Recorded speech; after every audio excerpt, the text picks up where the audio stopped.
Welcome back to this video. My name is Paul Jonak. I'm a German videographer. I work in Berlin, Germany, and I produce commercials, event videos, and much more for my clients. Am I dreaming? No, I'm living in my dream.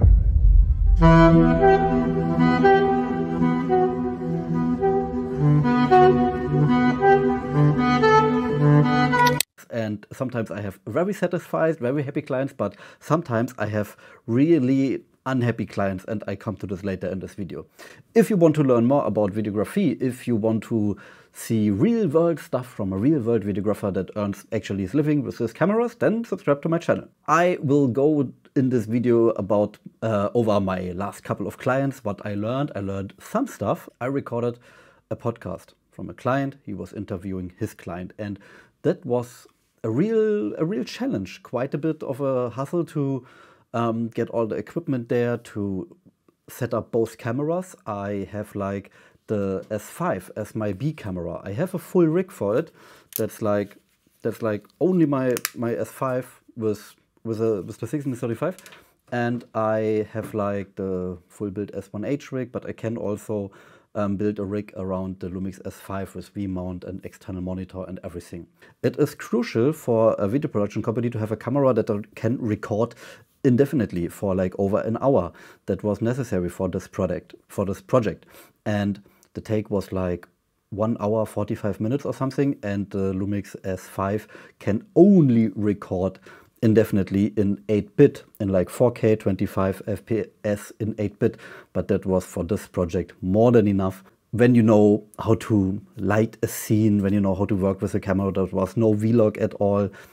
Cinelike D2 is it in both cameras, is like a pretty good, nice contrasty, nice punchy, not so ultra contrasty, but yet contrasty. It looks just good, and I use it often for projects. And I have learned so much in the recent times. I always try to learn.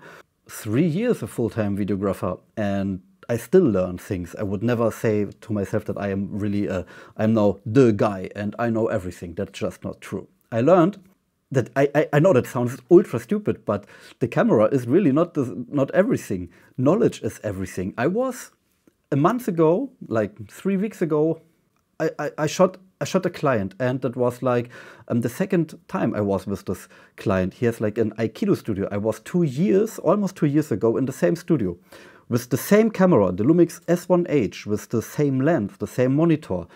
Everything was the same tripod, the same B cam, everything.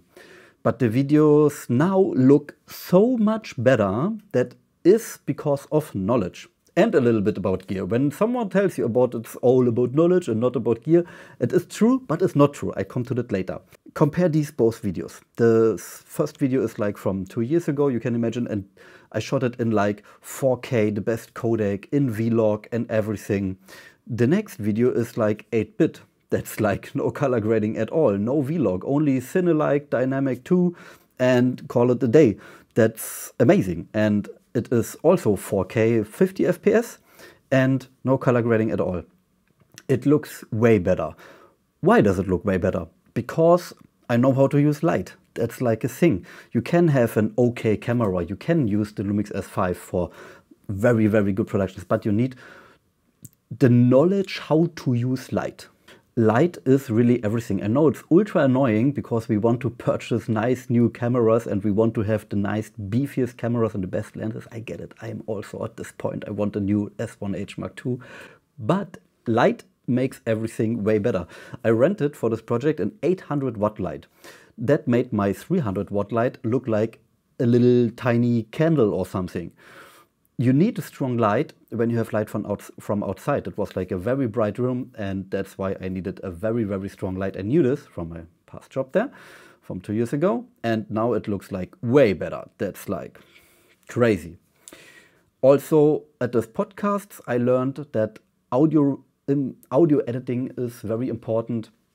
You need the in-camera audio from the Lumix S1H. It is good, it is 24-bit and stuff, but the internal recording of the Rode Pro microphones I use, these little things here, it's like way better. And always edit your audio on a mono track. and not on like a stereo track. That makes everything way better. The music can be in stereo, but the audio, better to have it in one track. That's how my friend told me, and it sounds quite better. I'm not the best audio editor, and certainly I have not the best equipment here for my audio setup here. That's the real world, ladies and gentlemen. That's how a real videographer's desk looks. I used this today, as well as the Lumix S5. Here is a cool book I found recently. Dr. Sebi, the Lost Book of Dr. Sebi, you know, for healthy and clean eating and stuff. And because I need to get in shape for summer body.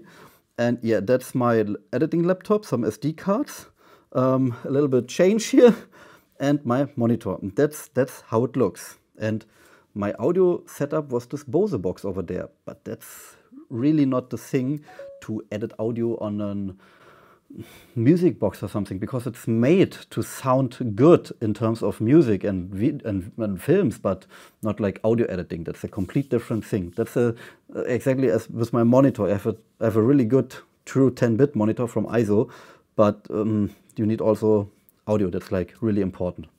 And then I had, let me get into my phone. Yeah, and then I built a really cool overhead rig. I rented a C-stand from a friend, thank you very much again, and built like with my S5 and the V-mount battery and a monitor, as you can see here, a pretty nice overhead rig. I was so happy to use this because it just looks cool, and sometimes I like it when my gear on set looks just cool. I mean, we all love it to have like a big camera, a big rig that it looks just cool with a matte box and everything. Only for the look of the matte box, not because we need it, just only because it looks cool. That's why I have a matte box. And sometimes because of outdoor shootings. And this, I have to tell you something again I learned on this job. These little things I thought about, maybe I tell you this, maybe I tell you this not, but I want to be completely honest and true. I use these batteries. That's like the Anton Bauer Teton Micro 90 and the 150 watt versions. And I think I discovered a little flaw in the design, because whenever I charge my phone and the little USB-A port here, the battery dies. It is then empty, or I don't know. I think it has a short circuit here, some failure, and then it's empty. And I used only like 2 lights here from these 5 lights, and after 20 minutes of charging my phone, the battery was empty. And that was so annoying. It was a pretty big client, and we were at the Siemens headquarter in Berlin. You know, that's like a pretty huge deal when you're at Siemens in the Berlin headquarter. And then my second battery died. And the other battery I have, shows also a failure and everything. That was like really annoying. That's why I purchased another V-mount battery from Moman. It has like a good test rating. Always before I purchase gear, I test and read, and I look up what's the best Sanso product from last year, and then I go with that. So that was really annoying. Having redundant gear in terms of battery is really important. Also, some people ask me about the SD cards I use all the time. I use these SD cards. These are very, very good, and I use these all the time. My recent project has also like 400 gigabytes of footage, the Aikido project. Then the other project has like 230 gigabytes of footage, and I film for a YouTuber. She's a very cool channel, and she books me now more often, some kind of retainer client, and it's really fun. But I film for her also in a very good quality codec in like 4K 10-bit all intra, because it is very good high quality in vlog, because we are outdoor and she is a capable editor. That's why I got for my laptop another internal 4 terabyte NVMe storage. That's like a very fast storage. I asked just Microsoft Copilot, what's the fastest PCI Generation 4 NVMe internal storage for my laptop? And that's like the Samsung Pro 990. It was like 260 euro. I asked my neighbor to help me open the laptop and like put a thing in it. It's like super easy. I could do this by myself, but he has like better tools and stuff. Better to do these things together, you know. And now I have like more storage in my laptop. I show you again my cheap storage solution for my backup. That's like this here. These hard drives, that's like with the green arrow is like the private one, and that's each of these are 6 terabyte. Then I have another 12 terabyte in this computer. And having good storage is like crucial, but I don't want to spend 1,500 euro on a 64 terabyte NAS system, like not yet, because to keep footage or to not keep footage, I don't keep the footage long. I keep the footage 1 year for free for my clients, and when they don't pay for like keep my footage longer, then I delete it. Except I like the project and it looks really cool and I maybe used it later for my own portfolio, or the client was really nice and provided me with drinks and pizza and energy drink and like a good mood on set. When the client is like not so nice, I say goodbye to the footage. I had more than 3 times the occasion where a client asked me, do you still have the footage? After more than a year, and 2 of these clients I had to say, no, I don't have the footage anymore. Sorry. I was not sorry for them, but it is how it is. When you don't pay your videographer well, the guys maybe delete the footage and then your videos are bye-bye gone when you don't purchase them.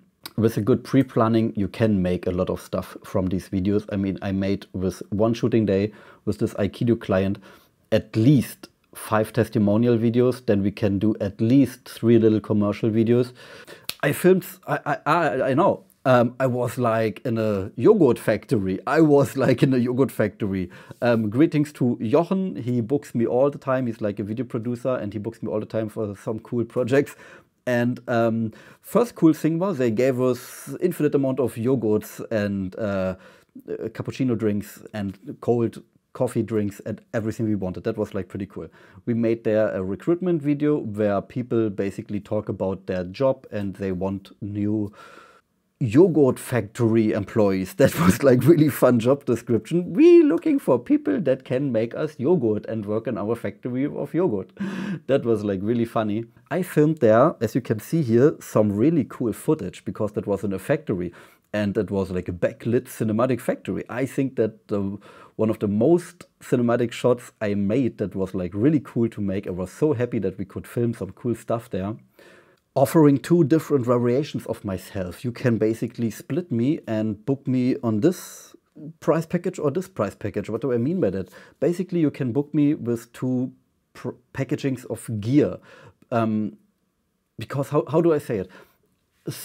Not every client need like a big Netflix production with like a Hollywood like 3-point light setup, 2 guys on set, and they just need a guy with a camera in a hand and a tripod.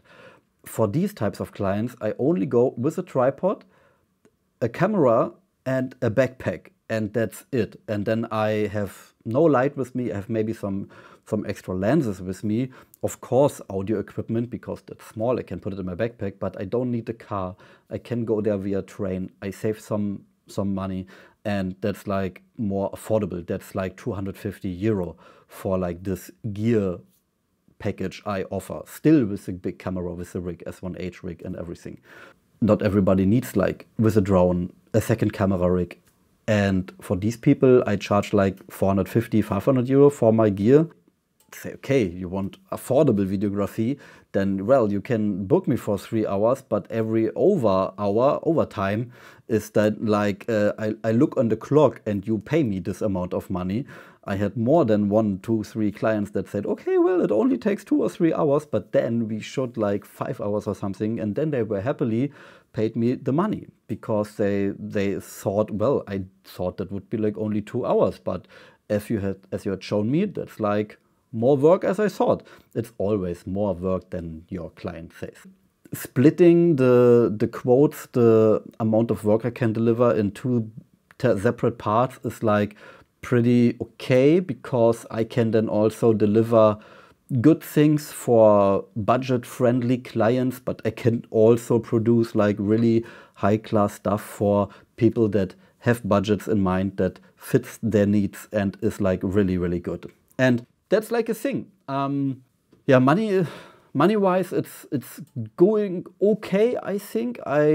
Like I said, that's like not the best year in terms of videography. The market is like not so good. People spend like more and more on short form social media stuff. The internal marketing girly with like the iPhone 16 Pro does like reels. Everybody looks the same. I think that's so annoying. Every ad looks the same because it's shot on iPhone, and that's like enough for our company. Yeah, that is okay. That is okay for social media, but you know what? Everybody doing it. Everybody looks the same because you all use this little iPhone 15, 16 for your social media stuff, and everybody looks the same, you know? You don't look unique. I recently shot videos for a client, also 30-second version, 50-second version, 9:16. Everything done with the camera, and he was like so happy that he doesn't look like the iPhone stuff the other people are doing, because he looks unique. You can see, well, that's a cool video. It looks unique. And when everybody is looking the same, do you want to look when everybody is doing this with the iPhone 16 Pro look or whatever, do you want to look like everybody else? I mean, if you have an Oscar-worthy story idea that is like really unique, and you have great actors or something, or a location that looks like ultra insane, then yes, shoot on an iPhone. That's okay. But if you have like a normal situation and you don't have something ultra fancy, then make it look fancy. That will catch attention, not your iPhone video. Everybody looks the iPhone video. You have the cinematic video that looks like way better. What do you want? Attention or no attention? That's what I ask my clients. And I miss the days in like the 90s. We had like so amazing shows. You know, the show where they showed the best commercials in the world. They were ultra funny and amazing. And nowadays everything looks the same. The times that we have like marketing genies and amazing ads are, I don't know, gone. I miss these days somehow. Maybe because I'm 35 years now. 2 days ago I had my 35th birthday. Now we have the 4th of July. God bless America. God bless our troops. And drivers, start. No, we don't use an ND filter today. We can crank up the ISO. Should we crank up the ISO? Okay, let's film the rest of the video on ISO 12,800 and then close the aperture to like f14. I hope you like this look from the Lumix S1H. This is how the Lumix S1H can look. I mean, I don't know, I feel like I'm a little bit slow right now. I think it's also because of the heat. Yesterday it was like 35 degrees Celsius here. That's like, I don't know, 1 bazillion Fahrenheit in pairs cubic inch square mile where you're from. And yeah, that's the thing. Thank you for listening to my TED Talk. If you want to see more videos about my recent projects, subscribe to my channel. See you in the next video. And yeah, greetings to all the other YouTubers I watch.